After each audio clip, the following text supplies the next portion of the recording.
ಇದ್ದೇವೆ. ಈ ಕಾರ್ಯಕ್ರಮದ ಬನ್ನಂಜೆ ಜಿಜ್ಞಾಸೆಯ ಮೊದಲ ವಕ್ತಾರರಾಗಿ ಆಚಾರ್ಯರು ತೋರಿದ ಭಾಗವತದ ವಿಚಾರವಾಗಿ ಮಾತನಾಡಲಿದ್ದಾರೆ ಡಾಕ್ಟರ್ ರಮೇಶ್ ವಾಸುದೇವರಾವ್. ಅವರ ಅಗಾಧ ವ್ಯಕ್ತಿತ್ವದ ಅತ್ಯಂತ ಸಂಕ್ಷಿಪ್ತ ಪರಿಚಯ, ವಿಜ್ಞಾನ ವೈಭವಕ್ಕೂ ಭಾರತೀಯ ಜ್ಞಾನ ಪರಂಪರೆಗೂ ಸಮಾನ ಪ್ರಭೆಯನ್ನು ಚೆಲ್ಲಿದಂಥ ಅಪರೂಪದ ಮಹಾಮನೀಷಿಗಳಲ್ಲಿ ಒಬ್ಬರು ಶ್ರೀಯುತರು. ಗಮಕ ಕಲಾ ಪ್ರಪಂಚದಲ್ಲಿ ಅಜರಾಮರ ಕೀರ್ತಿಯನ್ನು ಸಂಪಾದಿಸಿದ ಗಮಕ ವಿದ್ವಾಂಸರು ಶ್ರೀ ಎಸ್ ವಾಸುದೇವರಾವ್ ಹಾಗೂ ಶ್ರೀಮತಿ ಪ್ರಮೀಲಾಬಾಯಿಯವರ ಸುಪುತ್ರರು. ಭಾರತದ ವೈಜ್ಞಾನಿಕ ವಿಜ್ಞಾನ ಸಂಶೋಧನೆಯ ಪ್ರತಿಷ್ಠಿತ ಕೇಂದ್ರವಾದ ರಾಷ್ಟ್ರೀಯ ವೈಮಾನಿಕ ಪ್ರಯೋಗಾಲಯದ ಗಣನಾತ್ಮಕ ಹಾಗೂ ಸೈದ್ಧಾಂತಿಕ ದ್ರವಗತಿ ಶಾಸ್ತ್ರ ವಿಭಾಗದ ಮುಖ್ಯ ವಿಜ್ಞಾನಿಗಳು, ವಿಭಾಗದ ಅಧ್ಯಕ್ಷರಾಗಿ ಸೇವೆ ಸಲ್ಲಿಸಿರುವ ಶ್ರೀಯುತರು CSIR ಅಧೀನದ academy of scientific and innovative research ಸಂಸ್ಥೆಯಲ್ಲಿ ಪ್ರಾಧ್ಯಾಪಕರಾಗಿ, ಭಾರತೀಯ ವಿಜ್ಞಾನ ಸಂಸ್ಥೆಯ ವೈಮಾನಿಕ ತಂತ್ರಜ್ಞ ವಿಭಾಗದಲ್ಲಿ ಸಂದರ್ಶಕ ಪ್ರಾಧ್ಯಾಪಕರಾಗಿ ತಮ್ಮ ವೈಜ್ಞಾನಿಕ ಪ್ರಭೆಯನ್ನು ವಿಸ್ತರಿಸಿದ್ದಾರೆ. ಏರೋನಾಟಿಕಲ್ ಸೊಸೈಟಿ ಆಫ್ ಇಂಡಿಯಾದ ಗಣನಾತ್ಮಕ ದ್ರವಗತಿ ಶಾಸ್ತ್ರ ವಿಭಾಗದ ಕಾರ್ಯದರ್ಶಿಗಳಾಗಿ ಕಾರ್ಯನಿರ್ವಹಿಸಿರುವ ಶ್ರೀಯುತರು 2023 ಏಷಿಯನ್ CFD ಸಮ್ಮೇಳನದ ಅಧ್ಯಕ್ಷ ಸ್ಥಾನವನ್ನು ಅಲಂಕರಿಸಿ ಅಂತಾರಾಷ್ಟ್ರೀಯ ವೈಜ್ಞಾನಿಕ ವಲಯದಲ್ಲೂ ಕೂಡ ವಿಶಿಷ್ಟ ಗೌರವಕ್ಕೆ ಪಾತ್ರರಾಗಿದ್ದಾರೆ. Journal of aerospace sciences and technologies ಪತ್ರಿಕೆಯ ಸಂಪಾದಕ ಮಂಡಳಿಯ ಸದಸ್ಯತ್ವವು ಇವರ ವೈಜ್ಞಾನಿಕ ಪ್ರಾಮುಖ್ಯತೆಯ ದ್ಯೋತಕ. ಯಾಂತ್ರಿಕ ಇಂಜಿನಿಯರಿಂಗ್ನಲ್ಲಿ ಪದವಿ, ಸ್ನಾತಕೋತ್ತರ ಹಾಗೂ ಡಾಕ್ಟರೇಟ್ ಪದವಿಗಳನ್ನು ಪಡೆದು ಸಂಶೋಧನಾ ರಂಗದಲ್ಲಿ ಅನನ್ಯ ಸಾಧನೆ ಮೆರೆದಿದ್ದಾರೆ. ವೈಮಾನಿಕ ವಿಜ್ಞಾನ ಮತ್ತು ತಂತ್ರಜ್ಞಾನ ಕ್ಷೇತ್ರದಲ್ಲಿ ಸಲ್ಲಿಸಿದಂಥ ಅಪೂರ್ವ ಕೊಡುಗೆಗಾಗಿ 2019ರಲ್ಲಿ ಭಾರತದ ಅಂದಿನ ರಾಷ್ಟ್ರಪತಿಗಳಾದ ಶ್ರೀ ರಾಮನಾಥ ಕೋವಿಂದ್ ಅವರ ಕರಕಮಲಗಳಿಂದ ಪ್ರತಿಷ್ಠಿತ CSIR ತಂತ್ರಜ್ಞಾನ ಪ್ರಶಸ್ತಿಯನ್ನು ಸ್ವೀಕರಿಸಿ ಕನ್ನಡದ ಮಣ್ಣಿಗೆ ಗೌರವವನ್ನು ಹೆಚ್ಚಿಸಿದ್ದಾರೆ. ಭಾರತೀಯ ಜ್ಞಾನ ಸಂಪ್ರದಾಯದ ಗಹನ ತತ್ವಗಳನ್ನು ಗುರುಮುಖೇನ ಅಧ್ಯಯನ ಮಾಡಿರುತ್ತಾರೆ. ವಿದ್ವಾನ್ ಶ್ರೀ ಕಡ್ಡಿ ಶ್ರೀನಿವಾಸಾಚಾರ್ಯರಿಂದ ಸಂಸ್ಕೃತ, ರಾಷ್ಟ್ರೀಯ ಸಂಸ್ಕೃತ ವಿಶ್ವವಿದ್ಯಾಲಯದ ಮಾಜಿ ಕುಲಪತಿಗಳಾದ ಪೂಜ್ಯ ಶ್ರೀ ವಿದ್ಯಾಶ್ರೀಶ ತೀರ್ಥ ಶ್ರೀಪಾದಂಗಳವರಿಂದ ನ್ಯಾಯಶಾಸ್ತ್ರ ಮತ್ತು ಶ್ರೀಮನ್ ಮಧ್ವಾಚಾರ್ಯರ ಬ್ರಹ್ಮಸೂತ್ರ ಪ್ರಸ್ಥಾನದ ಅಧ್ಯಯನ, ಪದ್ಮಶ್ರೀ ವಿದ್ಯಾವಾಚಸ್ಪತಿ ಡಾಕ್ಟರ್ ಬನ್ನಂಜೆ ಗೋವಿಂದಾಚಾರ್ಯರವರಿಂದ 3 ದಶಕಗಳಿಗೂ ಅಧಿಕ ಕಾಲ ತತ್ವವಾದದ ಗಹನಾಭ್ಯಾಸವನ್ನು ನಡೆಸಿ ಆಳವಾದ ಪಾಂಡಿತ್ಯವನ್ನು ಸಂಪಾದಿಸಿರುತ್ತಾರೆ. ವಿಶ್ವಮಾನ್ಯತೆ ಹೊಂದಿರುವ ಬಹುಶ್ರುತ ಬಹುಮುಖ ಪ್ರತಿಭೆಯ ಈ ಮಹನೀಯರನ್ನು ನೀವೆಲ್ಲರೂ ಸೇರಿ ಅತ್ಯಂತ ಹೃತ್ಪೂರ್ವಕವಾಗಿ ಸ್ವಾಗತಿಸುತ್ತಾ ಆಚಾರ್ಯರು ತೋರಿದ ಶ್ರೀಮದ್ ಭಾಗವತವನ್ನು ಕುರಿತಾದ ಅವರ ನುಡಿಗಳಿಗೆ ಸಾಕ್ಷಿಯಾಗೋಣ. ಅವರ ನುಡಿಪುಷ್ಪಗಳಿಗಾಗಿ ಈ ವೇದಿಕೆ ಇದೀಗ ತೆರವು. ಶ್ರೀ ಗುರುಭ್ಯೋ ನಮಃ. ಹರಿ ಓಂ.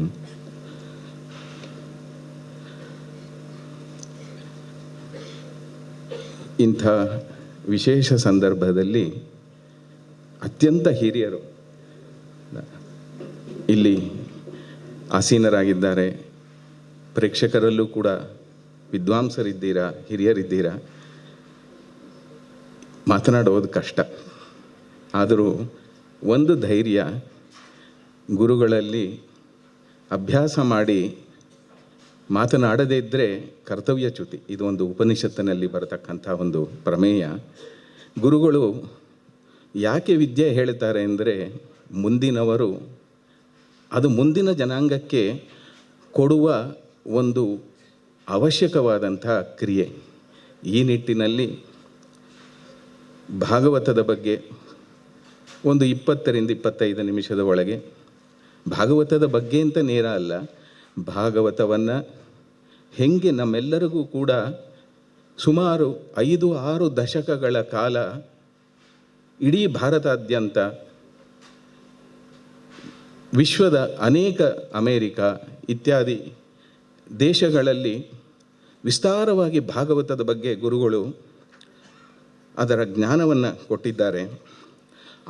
ಭಾಗವತದ ಬಗ್ಗೆ ಅವರು ಚೆಲ್ಲಿದ ಹೊಸ ಬೆಳಕು, ನಾವು ಎಷ್ಟು ಆ ಬೆಳಕಿನ ಸಣ್ಣ ಕಿರಣಗಳನ್ನು ಸಂಗ್ರಹ ಮಾಡಿದ್ದೇವೆ, ಅದನ್ನು ನಿಮ್ಮ ಮುಂದೆ ಹಂಚ್ಕೊಳ್ಳೋಕ್ಕೆ ಪ್ರಯತ್ನ ಮಾಡ್ತೀನಿ.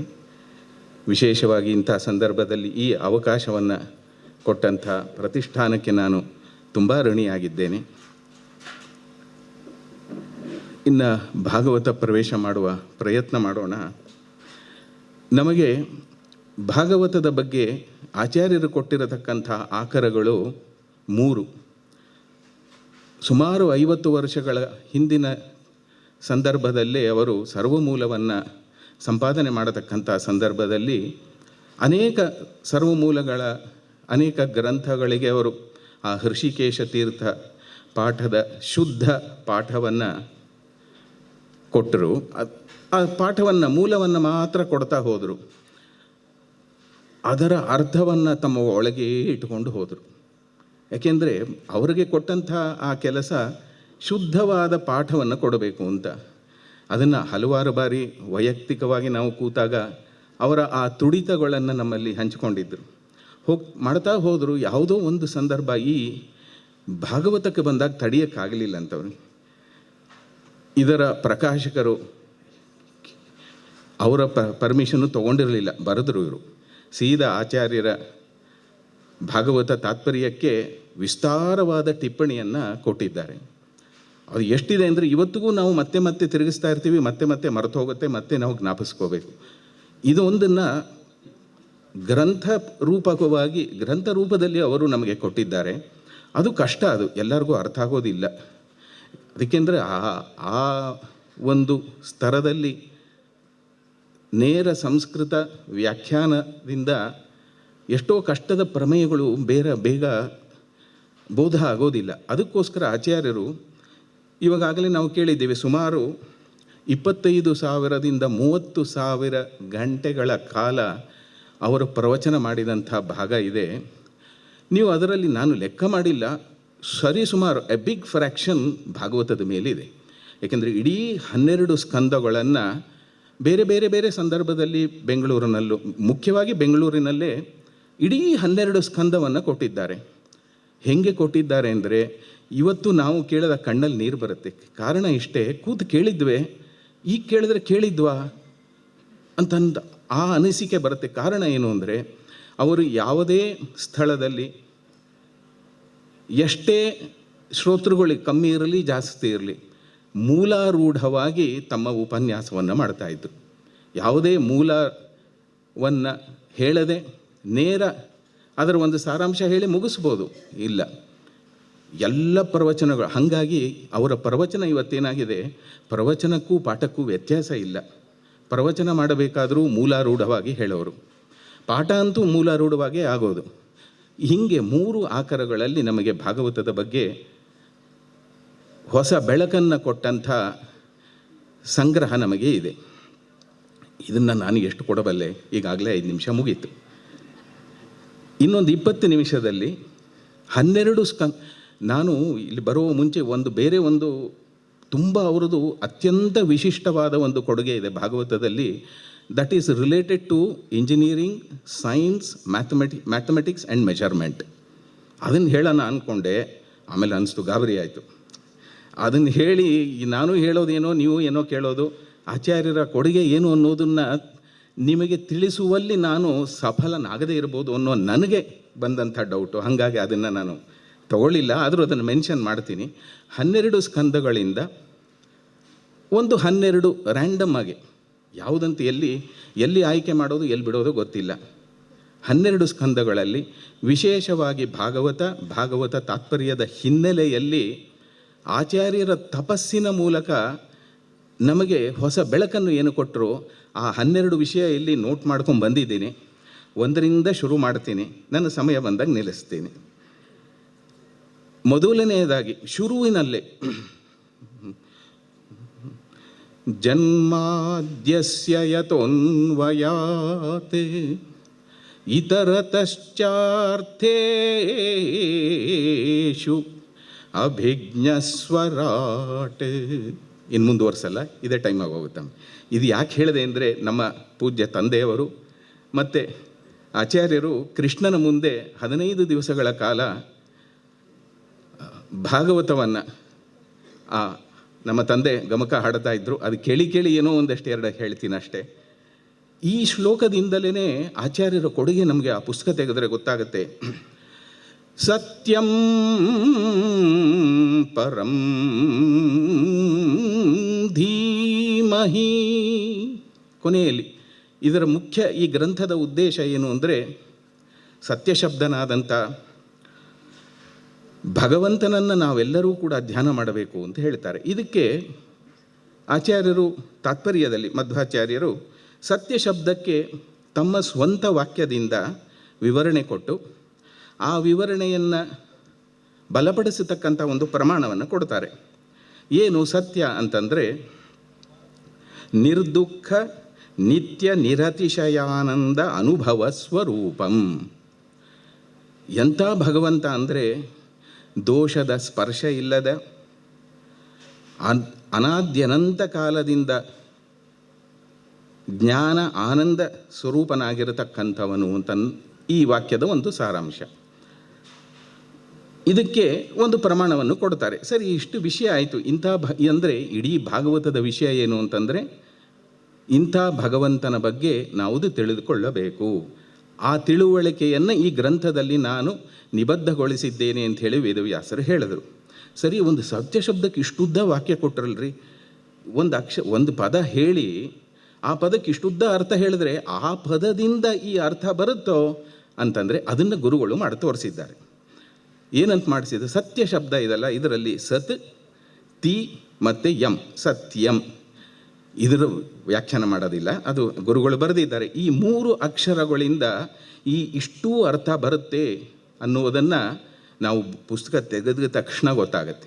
ಇದು ಮೊದಲನೇ ಸ್ಕಂದದ ಪ್ರಾರಂಭದ ಮೊದಲನೇ ಶ್ಲೋಕದಲ್ಲೇ ಅವರ ಆ ಒಂದು ಚಿಕಿತ್ಸಕ ನೋಟ, ಒಂದು ಶಬ್ದದಿಂದ ಎಷ್ಟು ಅರ್ಥ ತೆಗಿಬೋದು ಅನ್ನೋದನ್ನು ಅನೇಕ ಸಂದರ್ಭದಲ್ಲಿ, ಇದು ಭಾಗವತ ಇರಬಹುದು, ಉಪನಿಷತ್ತುಗಳಲ್ಲಂತೂ ವಿಸ್ತಾರವಾಗಿ ಸತ್ಯ ಶಬ್ದ ಬಂದಾಗಂತೂ ತುಂಬ ಹೇಳಿದ್ದಾರೆ. ಇದು ಮೊದಲನೇ ಸ್ಕಂದದ ಮೊದಲನೆಯ ವಿಷಯ. ಹೌದು, ಇಂಥ ವಿಷಯ ಭಗವಂತನನ್ನು ತಿಳಿಸತಕ್ಕಂಥ ಗಾಢವಾದಂಥ ಶಾಸ್ತ್ರವಾಕ್ಯಗಳು ಅರ್ಥ ಆಗಬೇಕಾದ್ರೆ ಎಷ್ಟು ಪಾಠ ಕೇಳಬೇಕು, ಎಷ್ಟು ತಿರುಗಾಡಬೇಕು? ಇಲ್ಲ, ಹೊರಗಿನಿಂದ ಎಷ್ಟು ಪಾಠ ಕೇಳಿದ್ರೂ ಒಳಗಿನ ಅರ್ಥ ಗೊತ್ತಾಗೋದಿಲ್ಲ. ಹೊರಗಿನಿಂದ ಕೇಳಬೇಕು, ಕಣ್ಣು ಮುಚ್ಚಿಕೊಂಡು ಕೇಳಿದ್ದನ್ನು ಒಳಗಿಂದ ಚಿಂತನೆ ಮಾಡಬೇಕು. ಅಂದರೆ ಅರ್ಥಾತ್ ಶಾಸ್ತ್ರಾಧ್ಯಯನ ಅನ್ನುವುದು ಕೂಡ ಅದು ಧ್ಯಾನ ರೂಪ. ಇದನ್ನು ತಂತ್ರಸಾರದಲ್ಲಿ ಬಹಳ ಚೆನ್ನಾಗಿ ಅವರು ತೋರಿಸ್ಕೊಟ್ಟಿದ್ದಾರೆ. ಹಾಗಂದರೆ ಧ್ಯಾನ ಹೆಂಗೆ ಮಾಡಬೇಕು? ಅದೇ ಮೊದಲನೇ ಸ್ಕಂದದಲ್ಲಿ ಈ ಧ್ಯಾನದ ಒಂದು ಪ್ರಕ್ರಿಯೆಯನ್ನು ಹೇಳತಕ್ಕಂಥ ಒಂದು ವಿಶಿಷ್ಟ ಸಂದರ್ಭ ಬರುತ್ತೆ. ಮಹಾಭಾರತ ಯುದ್ಧ ಎಲ್ಲ ಆಗಿ ಪಾಂಡವರು ಕೂಡ, ಧರ್ಮರಾಜ ಆಳ್ತಾ ಇದ್ದಾನೆ, ಜೊತೆಯಲ್ಲಿ ದೊಡ್ಡಪ್ಪ ಧೃತರಾಷ್ಟ್ರನು ಚೆನ್ನಾಗಿ ಸಂತೋಷದಿಂದ ಇದ್ದ. ಅದನ್ನು ನೋಡಿ ಕೋಪ ಬಂತು ಭೀಮಸೇನನಿಗೆ. ಗದರಿ, ಹೋಗು ಕಾಡಿಗೆ, ಇನ್ನೂ ವೈರಾಗ್ಯ ಬಂದಿಲ್ಲವೋ ಅಂತ ಗದರಿಸಿ ಕಳಿಸ್ತಾನೆ. ಇದು ಕಥೆ. ಅಲ್ಲಿ ಹೋದ್ಮೇಲೆ ಕಥೆನೇ ಬೇರೆ. ಅವನು ತನ್ನ ಕೊನೆಯ ದಿನಗಳಲ್ಲಿ ಧ್ಯಾನಕ್ಕೆ ಮಗ್ನನಾದನಂತೆ. ಧ್ಯಾನ ಒಳಗಿನಿಂದ ತಾನು ಧ್ಯಾನ ಮಾಡುವುದಕ್ಕೆ ಶುರು ಮಾಡಿದ. ಆವಾಗ ಅರ್ಥ ಆಯಿತು, ಶಾಸ್ತ್ರಾರ್ಥ ಅನ್ನುವುದು ಒಳಗಿನಿಂದ, ಅದು ಧ್ಯಾನದಿಂದ ಕಾಣಬೇಕು ಅಂತ. ಧ್ಯಾನ ಪ್ರಕ್ರಿಯೆಯನ್ನು 12ನೇ ಅಧ್ಯಾಯ ಮೊದಲನೇ ಸ್ಕಂದದಲ್ಲಿ ಬರುತ್ತೆ. ವಿಜ್ಞಾನಾತ್ಮನಿ ಸಂಯೋಜ್ಯ ಕ್ಷೇತ್ರಜ್ಞೇ ಪ್ರವಿಲಾಪ್ಯತಂ ಬ್ರಹ್ಮಣಿ ಆತ್ಮಾನಮಾಧಾರೇ ಘಟಾಂಬರಮಿವಂಬರೇ. ಅತ್ಯಂತ ಕ್ಲಿಷ್ಟವಾದ ಒಂದು ಪ್ರಮೇಯ, ಗಟ್ಟಿ ಇರತಕ್ಕಂಥದ್ದು ಭಾಗ. ನಾವು ಎಲ್ಲರೂ ಇವತ್ತು ಕೇಳ್ತೀವಿ ಧ್ಯಾನ ಮಾಡಬೇಕು ಅಂತ. ಧ್ಯಾನ ಹೆಂಗೆ ಮಾಡಬೇಕು?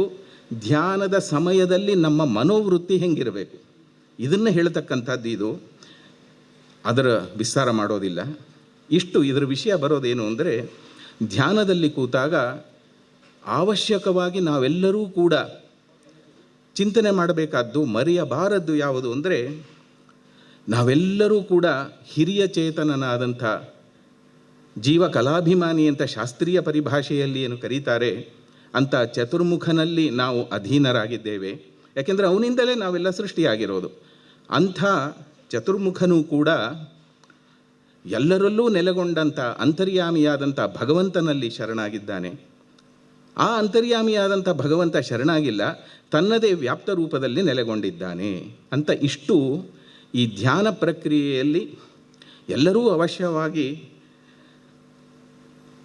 ಅನುಸಂಧಾನ ಮಾಡಬೇಕಾದಂಥ ವಿಷಯವನ್ನು ಮೊದಲನೇ ಸ್ಕಂದದಲ್ಲಿ ಕೊಡುತ್ತಾರೆ. ಇದನ್ನು ನಮಗೆ ಪಾಠ ಹೇಳಬೇಕಾದ್ರೆ ಸುಮಾರು ಅಂದರೆ ಇದು ಪಾಠ ಕ್ರಮದಲ್ಲೂ ಆಗಿದೆ, ಆದರೆ ಅದು ಇವತ್ತೆಲ್ಲೂ ಕೂಡ ಇನ್ನು ಪಬ್ಲಿಕ್ಗೆ ಬಂದಿಲ್ಲ. ಯಾಕೆಂದರೆ ಹಲವಾರು ತುಂಬ ಅಂತರಂಗದ ವಿಷಯಗಳನ್ನು ತೋಡ್ಕೊಂಡಿದ್ದಾರೆ, ಹಾಗಾಗಿ ಅದನ್ನು ಎಲ್ಲೂ ಪಬ್ಲಿಕ್ಗೆ ಬಂದಿಲ್ಲ. ಆದರೆ ಈ ವಿಷಯವನ್ನು ಹೇಳಬೇಕಾದ್ರೆ ಸುಮಾರು 2-3 ದಿವಸಗಳ ಕಾಲ ಇದರ ಧ್ಯಾನ ಪ್ರಕ್ರಿಯೆಯ ಹಿಂದಿರತಕ್ಕಂಥ ಅನುಸಂಧಾನ ಹೆಂಗಿರಬೇಕು, ಇದು ಆಚಾರ್ಯರು ಕೊಟ್ಟಿರತಕ್ಕಂಥ ಕೇವಲ ಸಂಸ್ಕೃತ ವ್ಯಾಖ್ಯಾನಗಳಲ್ಲ, ಅಂಥ ಸಾಧನೆಗೆ ಬೇಕಾದಂಥ ಅಪೂರ್ವವಾದ ವಿಷಯಗಳನ್ನು ಕೊಟ್ಟಿದ್ದಾರೆ. ಸರಿ, ಒಳಗಿನಿಂದ ಧ್ಯಾನ ಮಾಡಿದ್ವಿ ಸರಿ, ಅಂದರೆ ನಮ್ಮ ಒಂದು ಚಿಂತನೆ ಹೆಂಗಿರಬೇಕು, ನಾವೆಲ್ಲರೂ ಕೂಡ ಪರಮಶಕ್ತಿ ಏನಿದೆ ಆ ಆತ್ಮಶಬ್ದವಾಚ್ಯವಾದ ಅಥವಾ ಬ್ರಹ್ಮಶಬ್ದವಾಚ್ಯವಾದಂಥ ಭಗವಂತನಲ್ಲಿ ಧ್ಯಾನ ಮಾಡುತ್ತಾ ಅಂಥ ಶಕ್ತಿಯ ಜೊತೆ ನಾವು ಒಳಗಿದ್ದೇವೆ ಅಂತ ಇದು ಒಂದು ಮುಖ. ಆದರೆ ಧ್ಯಾನದ ಮತ್ತೊಂದು ಮುಖದ ವಿಸ್ತಾರವನ್ನು ಆಚಾರ್ಯರು 2ನೇ ಸ್ಕಂದದಲ್ಲಿ ಬಹಳ ವಿಸ್ತಾರವಾಗಿ, ಅದು ಇವತ್ತಿಗೂ ಅಂದರೆ ನಮ್ಮ ಕೆಲವು ಶಿಷ್ಯರಲ್ಲಿ ಒಂದು 10-15 ಪುಟಗಳಿದೆ 2ನೇ ಸ್ಕಂದದಲ್ಲಿ ಧ್ಯಾನ ವಿರಾಟ್ ರೂಪ ಚಿಂತನೆ ಅಂತ. ಒಳಗೆ ಎಷ್ಟು ಸಣ್ಣದಾಗಿದ್ದಾನೋ ಭಗವಂತ ಅಷ್ಟೇ ವಿಸ್ತಾರವಾಗಿ ಅನಂತವಾಗಿ ಹೊರಗಿಂದಲೂ ತುಂಬಿದ್ದಾನೆ. ಈ ವಿಷಯವನ್ನು ತಿಳಿಸತಕ್ಕಂಥ ಅರ್ಥ ಸಂಗ್ರಹವನ್ನು ಸರ್ವಂ ಪುರುಷ ಯೇ ವೇದಂ ಭೂತಂ ಭವ್ಯಂ ಭವಚ್ಚಯತ್, ಈ ಶ್ಲೋಕ ಕೇಳಿದ ತಕ್ಷಣ ನಿಮಗೇನೋ ಒಂದು ಸಾಹಚರ್ಯ ಕಾಣುತ್ತೆ ಪುರುಷ ಸೂಕ್ತದ ಜೊತೆಗೆ. ಸೊ ಇಡೀ ಪುರುಷ ಸೂಕ್ತದಲ್ಲಿ ನಾವು ಅನುಸಂಧಾನ ಮಾಡಬೇಕಾಗಿರತಕ್ಕಂತಹ ವಿರಾಟ್ ರೂಪದ ಚಿಂತನೆ ಏನಿದೆ, ಆ ಸಮಗ್ರ ಆ ಅರ್ಥ ಚಿಂತನೆಯನ್ನು 2ನೇ ಸ್ಕಂದದಲ್ಲಿ ಈ ಶ್ಲೋಕದ ಒಂದು ವ್ಯಾಜದಿಂದ ಅವರು ತುಂಬಿದ್ದಾರೆ ನಮಗೆ. ಇದರಿಂದ ಏನು ಆಚಾರ್ಯರು ತೋರಿಸಿದ್ರು ಅಂದರೆ, ಪ್ರಾರಂಭದಲ್ಲಿ ಮಧ್ವಾಚಾರ್ಯರು ಭಾಗವತ ವ್ಯಾಖ್ಯಾನವನ್ನು ಮಾಡುತ್ತಾ ಮತ್ತೊಂದು ಪ್ರಮಾಣ ವಚನ ಗರುಡ ಪುರಾಣದ ವಚನವನ್ನು ಹೇಳ್ತಾರೆ. ಭಾಗವತ ಅಂದರೆ ಭಾಗವತ ಅಷ್ಟೇ ಅಲ್ಲ, ಯಾಕೆ ನಮ್ಮ ಭಾರತೀಯರಿಗೆ ಅದು ಪುರಾಣ ರಾಜ ಅಂತ ಕರೀತಾರೆ ಅಂದರೆ, ಸಮಗ್ರ ಭಾಗವತ ಇರತಕ್ಕಂಥ ಎಲ್ಲ ಶ್ಲೋಕಗಳಲ್ಲಿರತಕ್ಕಂಥ ಸರಿಯಾದ ಅರ್ಥ ತಿಳಿದ್ರೆ ಬೇರೆ ಎಲ್ಲ ಪುರಾಣಗಳು ಕೂಡ ಇದರಲ್ಲಿ ಗತ ಆಗುತ್ತೆ. ಗಾಯತ್ರಿ ಭಾಷ್ಯರೂಪೋಸೌ ವೇದಾರ್ಥ ಪರಿಬೃಂಹಿತ. ಸೊ ಗಾಯತ್ರಿ ಅರ್ಥ, ಅದರ ವಿಸ್ತಾರವಾದಂಥ ಪುರುಷ ಸೂಕ್ತ, ಅದರ ವಿಸ್ತಾರವನ್ನು ಈ ಶ್ಲೋಕದಲ್ಲಿ ಅವರು ತೋರಿಸ್ಕೊಟ್ಟಿದ್ದಾರೆ. ಹೀಗೆ 2ನೇ ಸ್ಕಂದದಲ್ಲಿ ಇದೊಂದು ವಿಶಿಷ್ಟವಾದ ಕೊಡುಗೆಯನ್ನು ಕಾಣುತ್ತೇವೆ. 3ನೇ ಸ್ಕಂದಕ್ಕೆ ಬಂದರೆ ಯಾವ ದಿಕ್ಕೋ ಗೊತ್ತಾಗಲ್ಲ. ಮುರಾರೇಹೇ ತೃತೀಯ ಪಂಥ ಅಂತಾರಲ್ಲ, ಇಲ್ಲಿ ಯಾವ ದಿಕ್ಕಲ್ಲಿ ಹೋಗಬೇಕು, ಯಾವುದವ್ರ ಕೊಡುಗೆ. ಯಾಕೆಂದರೆ ನೋಡಿ, ಇವತ್ತು ವಿಜ್ಞಾನದಲ್ಲಿ ಇಡೀ ನಾವು ಕಾಣತಕ್ಕಂಥ ಪ್ರಪಂಚದ ಮೂಲಭೂತವಾದ ವಸ್ತು ಯಾವುದು ಅಂತ ಮಾಡ್ತಾನೇ ಇದ್ದಾರೆ. They are still researching. ಆದರೆ ಇಟ್ ಈಸ್ ಆಲ್ರೆಡಿ, ಅಂದರೆ ಅದು ಇದು ನಾವು ಹೇಳಿಬಿಟ್ಟಿದ್ದೀವಿ ಅನ್ನೋ ಈ ಒಂದು ತಪ್ಪು ಹೇಳಿಕೊಡ್ದು. ಆ ಚಿಂತನ ಕ್ರಮದಲ್ಲಿ ಒಂದು ಸಾಮ್ಯ ಇದೆ. ನಮ್ಮ ಪ್ರಾಚೀನರು ಇಂಥ ಮೂಲಭೂತವಾದ ಪ್ರಶ್ನೆಗಳನ್ನು ಹಾಕಿಕೊಂಡು ಅದಕ್ಕೆ ಉತ್ತರ ಕೊಟ್ಟಿದ್ದಾರೆ. ಅಂದರೆ ಇಡೀ ಪ್ರಪಂಚ ಎಲ್ಲಿಂದ ಹುಟ್ಟಿತು, ಯಾರಿಂದ ಹುಟ್ಟಿತು, ಹುಟ್ಟುವ ಕಾಲ ಎಷ್ಟು ತೆಗೆದುಕೊಂಡಿತು, ಹುಟ್ಟಿದ ಮೇಲೆ ಎಷ್ಟು ಜನ ಹುಟ್ಟಿದರು, ಎಷ್ಟು ಪ್ರಪಂಚ ಎಷ್ಟು ವರ್ಷ ಇರುತ್ತೆ, ಎಷ್ಟು ವರ್ಷದ ನಂತರ ಅದು, there is a shelf life for everything ಅಲ್ವಾ. ಇಡೀ ಬ್ರಹ್ಮಾಂಡದಿಂದ ಹಿಡಿದು ಈ ಭೂಲೋಕಕ್ಕೂ ಕೂಡ ಅದರ ಅಂತ್ಯಕಾಲ ಬರುತ್ತೆ. ಇದೆಲ್ಲದರ ವಿವರಣೆಯನ್ನು 3ನೇ ಸ್ಕಂದದಲ್ಲಿ ಕೊಟ್ಟಿದ್ದಾರೆ. ಅಲ್ಲಿ ಇವತ್ತಿಗೂ ಕೂಡ ಆಶ್ಚರ್ಯಕರವಾದ್ದು, ಇದನ್ನು ಇತ್ತೀಚೆಗೆ ಇಲ್ಲೇ ನಡೆದಂಥ ಆಚಾರ್ಯರ ಸಂಸ್ಮರಣ ಕಾರ್ಯಕ್ರಮದಲ್ಲಿ ಸಂಸ್ಕೃತ ಗ್ರಂಥಗಳು ಅವರ ಕೊಡುಗೆ ಏನು ಅನ್ನೋದರಲ್ಲಿ ಒಂದು ಸಣ್ಣ ಆರ್ಟಿಕಲ್ ಕೊಟ್ಟಿದ್ದೆ. ಅಂದರೆ ಇದೆಲ್ಲವೂ ಕೂಡ ನಮಗೆ we are all dependent on time ಅಲ್ವಾ. ಕಾಲ ಅಂದರೆ ಏನು, ಕಾಲ ಸ್ವರೂಪದ ಬಗ್ಗೆನೂ ತುಂಬ ಕೊಟ್ಟಿದ್ದಾರೆ. ಕಾಲವನ್ನು ಹೆಂಗೆ ಮೆಷರ್ ಮಾಡೋದು, ಇದು 3ನೇ ಸ್ಕಂದದಲ್ಲಿ ಬರುತ್ತೆ. ಆ ವಿಷಯವನ್ನು ಕುರಿತು ಇವತ್ತಿನ ಗಣಿತದ ಪ್ರಕಾರ ಭಾಗವತದಲ್ಲೇ ಹೇಳಿರತಕ್ಕಂಥ ಆ ಬಟ್ಟಲು, ಅದು ಒಂಥರ ಟೈಮ್ ಮೆಷರ್ಮೆಂಟ್ ಬೌಲ್, ಅದರ ನಿರ್ಮಾಣವನ್ನು ಭಾಗವತದಲ್ಲಿ ಕೊಟ್ಟಿದ್ದಾರೆ. ಖಂಡಿತ ಭಾಗವತ ಓದಿದ್ರು, ಭಾಗವತ ತಾತ್ಪರ್ಯ ಓದಿದ್ರೂ ಅದರ ನಿರ್ಮಾಣ ನಮಗೆ ಅರ್ಥ ಆಗೋದಿಲ್ಲ. ಈ ಸಂದರ್ಭದಲ್ಲಿ ಆಚಾರ್ಯರು 3 ಪುಟಗಳು ಕ್ರೌನ್ ಸೈಜಲ್ಲಿ, ಮೇ ಬಿ ಫಾಂಟ್ ಸೈಜ್ 6 3 ಪುಟ ವ್ಯಾಖ್ಯಾನ ಬರೆದಿದ್ದಾರೆ. ಅದು ಕಾರಣ ಏನು ಅಂದರೆ, ಆವಾಗಿನ ಪ್ರಮಾಣಗಳೇ ಬೇರೆ ನೋಡಿ. ದ್ವಾದಶಾರ್ಧ ಫಲೋನ್ಮಾನಂ ಚತುರ್ಭಿಶ್ಚತುರಂಗುಲೈ ಸ್ವರ್ಣಮಾಶೈ ಕೃತಚ್ಛಿದ್ರಂ ಯಾವತ್ ಪ್ರಸ್ಥಂ ಜಲಂ ಪಿಬೇತ್. ಇದು ಇವತ್ತು ಒಂದು ತೂತಿನ ಪಾತ್ರೆಯನ್ನು ನಾವು ನೀರಲ್ಲಿಟ್ಟರೆ ಮುಳುಗಿ ಹೋಗುತ್ತಲ್ವ, ಮುಳುಗಿ ಹೋಗುತ್ತಷ್ಟೇ. ನಾವು ಹೇಳಿದ ಕಾಲಕ್ಕೆ ಮುಳುಗಬೇಕಾದ್ರೆ we should know the design. ಅದರ ಪೂರ್ಣ ವಿವರಗಳನ್ನು ಕೊಟ್ಟಿದ್ದಾರೆ. ಕಷ್ಟ ಏನು ಅಂದರೆ ಪಳ ಅಂತ ಬರುತ್ತೆ, ಮಾಷ ಅಂತ ಬರುತ್ತೆ, ಪ್ರಸ್ಥ ಅಂತ ಬರುತ್ತೆ. These are all different units of weight of those times. ಇವತ್ತು ಹೆಂಗೆ ನಾವು ಅದನ್ನು, ನಮಗೆ ಗೊತ್ತಾಗೋದು ಗ್ರಾಮ್ಸು, ಕೆ ಜಿ, ಏನೋ ಇಂಥದ್ದು ಮೈಕ್ರೋಗ್ರಾಮು. ಯಾಕೆಂದರೆ ಮಿಲಿಗ್ರಾಮೇ, ಬಂಗಾರದ ಮಾತಾಡೋದಾದರೆ ಅಷ್ಟೇ ಮಾತಾಡಬೇಕು, ಆಗೋದಿಲ್ಲ, ಅದು ಕಷ್ಟ ಇವಾಗ. ಇದನ್ನು ಸಮನ್ವಯ ಮಾಡಿ ಪ್ರಸ್ಥ, ಪಳ, ಮಾಷ ಇದೆಲ್ಲದರ ಒಂದು ಪಟ್ಟಿ ಕೊಟ್ಟಿದ್ದಾರೆ. ಕೊಟ್ಟು ಮಧ್ಯದಲ್ಲಿ ಒಂದು ಸಣ್ಣ ವಾಕ್ಯ ಕೊಟ್ಟಿದ್ದಾರೆ. ಗ್ರಾಮ್ ಲೆಕ್ಕಕ್ಕೆ ಹೆಂಗೆ ಕನ್ವರ್ಟ್ ಮಾಡ್ಬೋದು ಅನ್ನೋದು ಒಂದು ಇಂಡಿಕೇಶನ್ ಕೊಟ್ಟಿದ್ದಾರೆ. ಅದೊಂದು ಸಿಕ್ಕಿದ್ರಿಂದ ನಾನು I worked all those things backward, put that in simple Bernoulli's equation. ಅದೇನು ದೊಡ್ಡ ಒಂದು ಸೆಕೆಂಡ್ PUC ಮಾಡಿದಂಥ ಹುಡುಗರಿಗೂ ಗೊತ್ತಾಗುತ್ತೆ. ನೋಡಿದ್ರೆ ಸರಿಯಾಗಿ ಇಲ್ಲಿ ಹೇಳಿರತಕ್ಕಂಥದ್ದು ಒಂದು ಗಳಿಗೆಯ ಕಾಲವನ್ನು ಹೆಂಗೆ ಮಾಪನ ಮಾಡಬಹುದು ಅಂತ ಅದು ಕರೆಕ್ಟಾಗಿ ಬರುತ್ತೆ. ಅದು if we integrate those equations finally we get A solution for 24 minutes. ಭಾಳ ಖುಷಿ ಆಯಿತು. ಆದರೆ ಇದು ಮಾಡೋವಷ್ಟು ಹೊತ್ತಿಗೆ ಗುರುಗಳು ಇರಲಿಲ್ಲ. ಮಾಡಿ ಇಟ್ಟಿದ್ದೆ, ಆದರೆ ತೋರಿಸೋಷ್ಟರಲ್ಲಿ ಕೊರೋನಾ ಬಂತು, ಏನೇನೋ ಆಯಿತು, ಕೊನೆಗೆ ಆಗಲಿಲ್ಲ. ಆದರೂ ಇದನ್ನು ಪಬ್ಲಿಷ್ ಮಾಡಿದ್ದಾರೆ. ಕರ್ನಾಟಕ ಸಂಸ್ಕೃತ ಯೂನಿವರ್ಸಿಟಿಯವರು ಒಂದು ಪ್ರೊಸೀಡಿಂಗ್ಸಲ್ಲಿ ಬಂದಿದೆ ಅದು. ಹೀಗೆ ಇದನ್ನು ನೋಡಿದ್ರೆ he was not an engineer, but he had deep engineering sense. ಯಾಕೆಂದರೆ he has given us those details how to make this vessel. He was not a mathematician, but he had the mathematical sense. ಅದು ಯಾಕೆ ಹೇಳ್ತೀನಿ ಅಂದರೆ, ಇದು ಒಂದೇ ಪಾತ್ರೆ ಅಲ್ಲ, ಬೇರೆ ಪ್ರಮಾಣಗಳನ್ನು ಕೊಟ್ಟು ಇನ್ನು ಬೇರೆ ಬೇರೆ ಗ್ರಂಥಗಳಲ್ಲಿ, ಪುರಾಣದಲ್ಲಿ ಎಲ್ಲಿ ಇಷ್ಟು ಇದರ ಉದಾಹರಣೆ ಬಂದಿದೆ ಅಂತ ಹೇಳಿ ಕೊಟ್ಟಿದ್ದಾರೆ. So he was A scientist. He was not A scientist in the general sense, but he had the most beautiful scientific sense. ಇಂಥದ್ದು ಆಚಾರ್ಯರ ಕೊಡುಗೆಗಳು. ಇದರಲ್ಲಿ ಯಾವುದೂ ಅತಿಶಯೋಕ್ತಿ ಇಲ್ಲ. ಸರಿ, ಇಷ್ಟು ಆಯಿತು, ನಮಗೆ ಇಷ್ಟೆಲ್ಲ ಜ್ಞಾನ ಕೊಟ್ಟರು. ಇಲ್ಲಿಂದ 4ನೇ ಸ್ಕಂದಕ್ಕೆ ಬರಬೇಕಾದ್ರೆ ಒಂದು ಲಿಂಕ್ ಸಿಗುತ್ತೆ. ಇಷ್ಟೆಲ್ಲ ಜ್ಞಾನ ತಿಳ್ಕೊಬೇಕಾದ್ರೆ ಏನಿರಬೇಕು ರೀ? ಮನಸ್ಸು ಇರಬೇಕಲ್ವ. ಮನಸ್ಸಿದ್ರೂ ಮನಸ್ಸಿಗೆ ಸಾಮರ್ಥ್ಯ ಇರಬೇಕು. ಮನಸ್ಸಿಗೆ ಸಾಮರ್ಥ್ಯ ಇದ್ದಂಥ ಮನಸ್ಸು ತಿಳಿದಿದ್ದು ಮುಪ್ಪಾದಾಗ ಹೋಗುತ್ತೆ. ಹಾಗಂದರೆ ಜ್ಞಾನ ಅನ್ನೋದು ತಾತ್ಕಾಲಿಕನೋ ಶಾಶ್ವತನೋ? ಶಾಶ್ವತವಾಗಿದ್ದು ಯಾವಾಗ ತಾತ್ಕಾಲಿಕ ಆಗಿದ್ದು ಅಂತ ನಮಗೆ ಕಾಣಿಸುತ್ತೆ. ಹಾಗಂದರೆ ಮರೆತು ಹೋಗುತ್ತೆ. ವಯಸ್ಸಾದ ಮೇಲೆ ಮರೆತೇ ಹೋಯ್ತು. ಮುಂದಿನ ಜನ್ಮದಲ್ಲಿ ಹುಟ್ಟಿದಾಗ ಅದು ಸಂಸ್ಕಾರ ರೂಪದಿಂದ ಬರುತ್ತೆ. ಇದೆಲ್ಲ ವಿಷಯಗಳನ್ನು, ಇಷ್ಟು ಜ್ಞಾನವನ್ನು ಹೇಳಿ ಧೈರ್ಯ ಕೊಡ್ತಾರೆ. ಜ್ಞಾನ ಅಂದರೆ ಏನು? ಜ್ಞಾನವನ್ನು ಸಂಪಾದನೆ ಮಾಡತಕ್ಕಂಥ ಒಂದು ಇನ್ಸ್ಟ್ರೂಮೆಂಟ್ ನಮಗೇನಿದೆ ಮನಸ್ಸು ಅನ್ನೋದು, ಅದರ ಬಗ್ಗೆ 4ನೇ ಸ್ಕಂದದಲ್ಲಿ ಅನೇಕ ಕಡೆ ಬರುತ್ತೆ.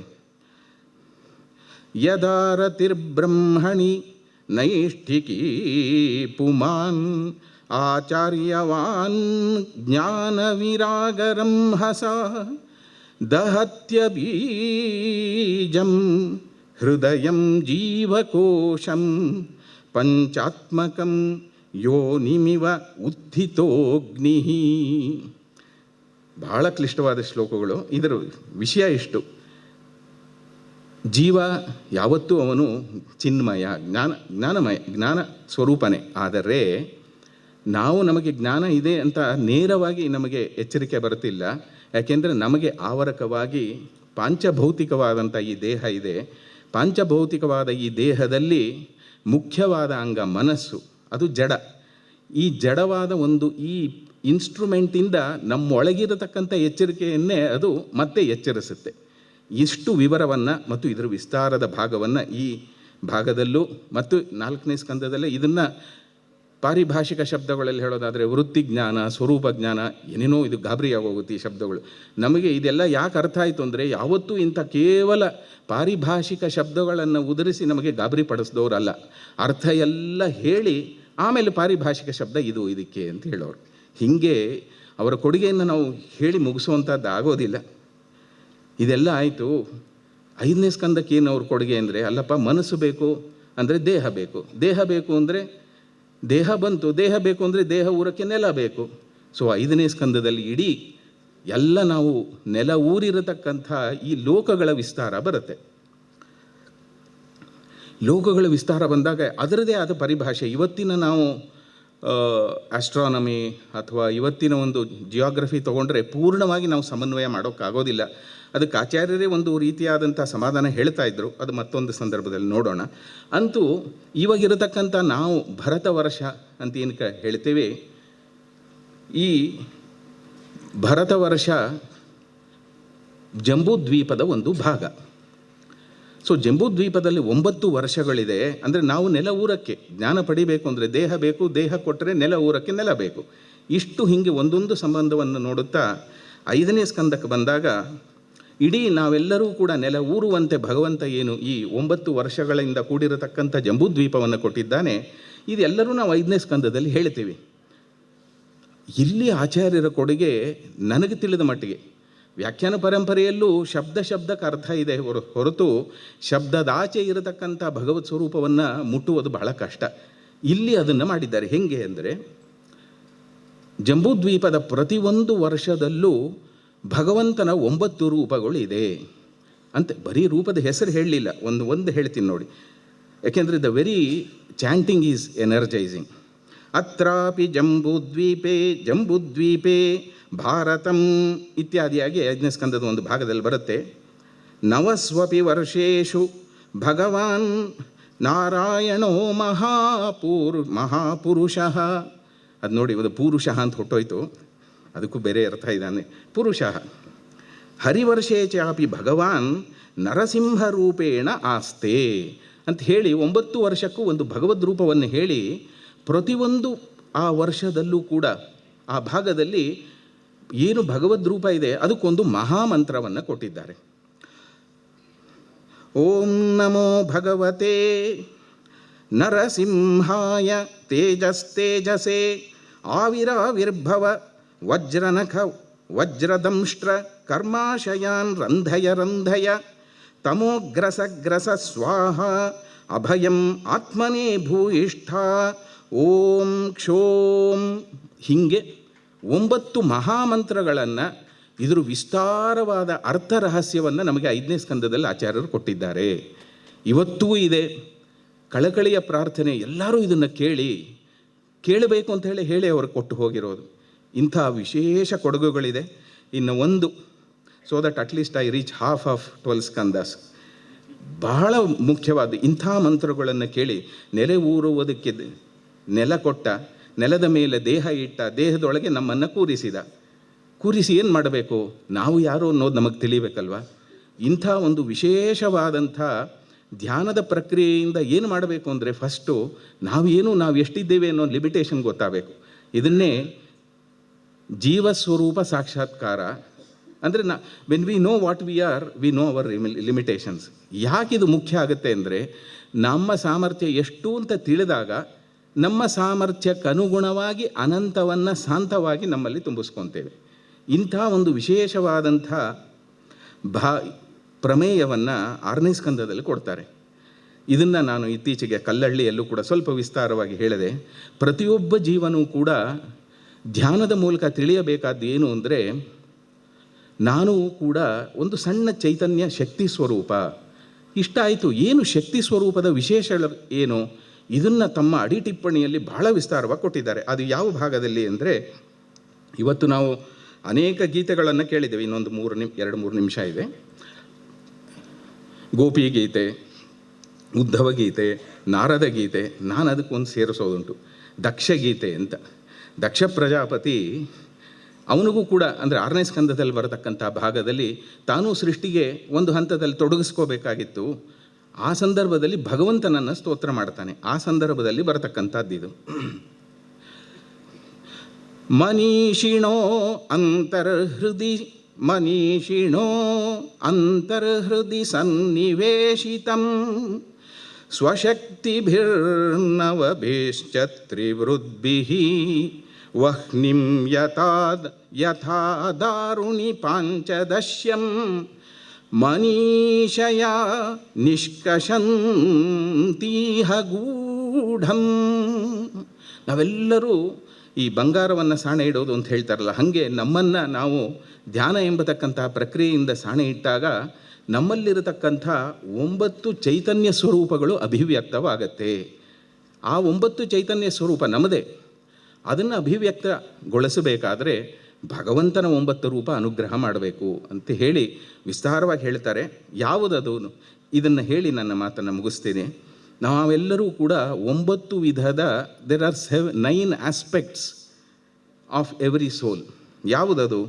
ವಿಮಲ, ಉತ್ಕರ್ಷಿಣಿ, ಜ್ಞಾನ, ಕ್ರಿಯಾ, ಯೋಗ, ಪ್ರಹ್ವಿ, ಸತ್ಯ, ಈಶಾನ, ಅನುಗ್ರಹ. ಇದು 9 ನಮ್ಮ ಚೈತನ್ಯದ 9 ಫೇಸಸ್ ಆಫ್ ದಿಸ್. ಏನಿದು ನೋಡಿ, ನಾವೆಲ್ಲರೂ ಏನನ್ನ ಧ್ಯಾನ ಇತ್ಯಾದಿ ಸತ್ಕರ್ಮಾನುಷ್ಠಾನದಿಂದ ನಮ್ಮನ್ನು ನಾವು ಕಂಡುಕೊಳ್ಳುವುದಕ್ಕೆ ಪ್ರಯತ್ನ ಪಟ್ಟಾಗೆ ಇಷ್ಟು ಗೊತ್ತಾಗುತ್ತೆ. ಫಸ್ಟ್ ವಿಮಲ, ವಿ ಶುಡ್ ಬಿಕಮ್ ಪ್ಯೂರ್. ನಾವು ಪ್ಯೂರ್ ಆದರೆ then we are able to receive anything in the right way. ಅದೇ ವಿಮಲ. ಇದೆಲ್ಲವೂ ಉತ್ಕರ್ಷಿಣಿ, ಇದೆಲ್ಲವೂ ಒಂದೊಂದು ಚೈತನ್ಯಮಯವಾದ ಶಕ್ತಿಗಳು. ವಿಮಲ, ಉತ್ಕರ್ಷಿಣಿ, we are able to receive. ಆವಾಗೇನಾಗುತ್ತೆ? ಜ್ಞಾನ, we are able to fill the knowledge. ಕ್ರಿಯಾ, ಎಷ್ಟು ಜ್ಞಾನ ಹೆಚ್ಚಾಯಿತೋ ಅಷ್ಟು ಕ್ರಿಯೆ ಮಾಡುವ ಉತ್ಸಾಹವೂ ಬರುತ್ತೆ. ಏನೂ ತಿಳಿದೇ ಇದ್ದರೆ ಮಾಡೋದೇನು? ಕ್ರಿಯಾ. ಯೋಗ, ಎಲ್ಲ ಕ್ರಿಯೆಗಳು ಎಲ್ಲಿಗೆ ಕರ್ಕೊಂಡು ಹೋಗಬೇಕು? ಯೋಗ, ಭಗವದ್ ಯೋಗಕ್ಕೆ. ಭಗವದ್ ಯೋಗವನ್ನು ಹೊಂದಿದವೋ ಮುಂದೆ ಇರತಕ್ಕಂಥ ಶಕ್ತಿ ಪ್ರಹ್ವಿ. ನಾವು ಯಾರೂ ಹೇಳಬೇಕಾಗಿಲ್ಲ, ಯಾರು ಬಂದರೂ ನಮಸ್ಕಾರ ಮಾಡ್ತೀವಿ, ಅದು ಒಂದು ಗ್ರೇಟ್ ಕ್ವಾಲಿಟಿ. ಪ್ರಹ್ವಿ. ಸತ್ಯ, ಇದು ನಿಜವಾದ ಸತ್ಯ. ಎಲ್ಲರಿಗೂ ಬಾಗು. ಯಾತಕ್ಕೆ ಅಂತ ಪ್ರಶ್ನೆ ಮಾಡಬೇಡ, ಯಾಕೆಂದರೆ ಎಲ್ಲರಲ್ಲೂ ಇರುವವನು ಅವನು ಸತ್ಯ. ಇಷ್ಟು ನಾವು ಮಾಡಿದ್ರೆ ನಾವು ಯಾರನ್ನೂ ಕೇಳಬೇಕಾಗಿಲ್ಲ. ನಮ್ಮನ್ನು ನೋಡಿ ಇಂಥ ಒಂದು ಸಾಧಕ ಪುರುಷನ ದರ್ಶನದಿಂದಲೇ ಏನು ಅಭಿವ್ಯಕ್ತವಾಗುತ್ತೆ ಅಂದರೆ ಈಶಾನ. He will not command anybody, he will not demand respect. ಇದನ್ನು ಕೇಳ್ತೀವಲ್ಲ, ಹಿ ವಿಲ್ ಕಮಾಂಡ್ ರೆಸ್ಪೆಕ್ಟ್. ಈಶಾನ. ಆಮೇಲೆ ಇಷ್ಟು ಬಂತು ಅಂದರೆ ಖಂಡಿತವಾಗಲೂ ಅಂತಹ ಪುರುಷನಲ್ಲಿ ಅನುಗ್ರಹ ಅನ್ನುವ, ಅಂದರೆ ಭಗವಂತನ ಅನುಗ್ರಹವನ್ನು ಪಡೆದಿದ್ದಾನೆ, ಮತ್ತೊಬ್ಬರಿಗೆ ಅನುಗ್ರಹವನ್ನು ಮಾಡುವ ಸಾಮರ್ಥ್ಯವನ್ನು ಪಡೆದಿದ್ದಾನೆ ಎಂಬತಕ್ಕಂಥ ಇಂಥ ವಿಶೇಷವಾದ ಸಾಧನೆಯ ಹಾದಿಯಲ್ಲಿ ನಮ್ಮ ಶಕ್ತಿಗಳನ್ನು ಉದ್ಬೋಧ ಮಾಡಿಕೊಳ್ಳಬೇಕಾದಂಥ 9 ಮುಖಗಳ ಈ ಒಂದು ವಿಶೇಷವಾದಂಥ ಕೊಡುಗೆಯನ್ನು ಕೂಡ 6ನೇ ಸ್ಕಂದದಲ್ಲಿ ಕೊಟ್ಟಿದ್ದಾರೆ ಅಂತ ಹೇಳ್ತಾ ಇಲ್ಲಿಗೆ ನಾನು ಮುಗಿಸ್ತೇನೆ. ಒಂದು ಅರ್ಧ ಹಾದಿಯಾದರೂ ದೇವರು ಕರ್ಕೊಂಡು ಹೋದ ಅಂತ ಹೇಳ್ತಾ, ಮತ್ತೊಮ್ಮೆ ಇಂಥ ಅವಕಾಶವನ್ನು ಇಂಥ ವಿದ್ವತ್ ಪ್ರಪಂಚದ ಎದುರಿಗೆ, ಅದರಲ್ಲೂ ನಮ್ಮ ಹಿರಿಯರಾದಂಥ ಎಚ್ ವಿ ನಾಗರಾಜರಾವ್ ಅವರು ನನಗೆ ವೈಯಕ್ತಿಕವಾಗಿ ಹೆಚ್ಚು ಪರಿಚಯ ಇಲ್ಲದೇ ಇದ್ದರೂ ನಮ್ಮ ಮಾವಂದರು ಅವರು ಕೂಡ ಒಟ್ಟಿಗೆ ORIಯಲ್ಲಿ ಹಲವಾರು ದಶಕಗಳ ಕಾಲ ಇದ್ದಿದ್ದರಿಂದ ಸ್ವಲ್ಪ ಧೈರ್ಯ. ಯಾಕೆಂದರೆ ಒಂದು ಶಬ್ದ ಉಚ್ಚಾರ ಮಾಡಬೇಕಾದರೂ ವೈಯಾಕರಣರ ಮುಂದೆ ಸ್ವಲ್ಪ ಭಾಳ ಹೆದರಿಕೆ ಆಗುತ್ತೆ.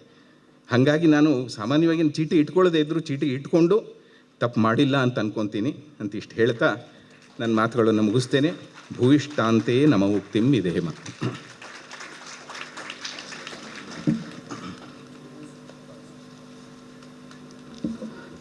ಸರಸ್ವತಿ ಮಾತೆ 2 ಪವಿತ್ರ ಪಯೋಧರಗಳ ಅಮೃತಪಾನ ಮಾಡಿದಂತಹ ಅನುಭವ ನಮಗಾಯಿತು.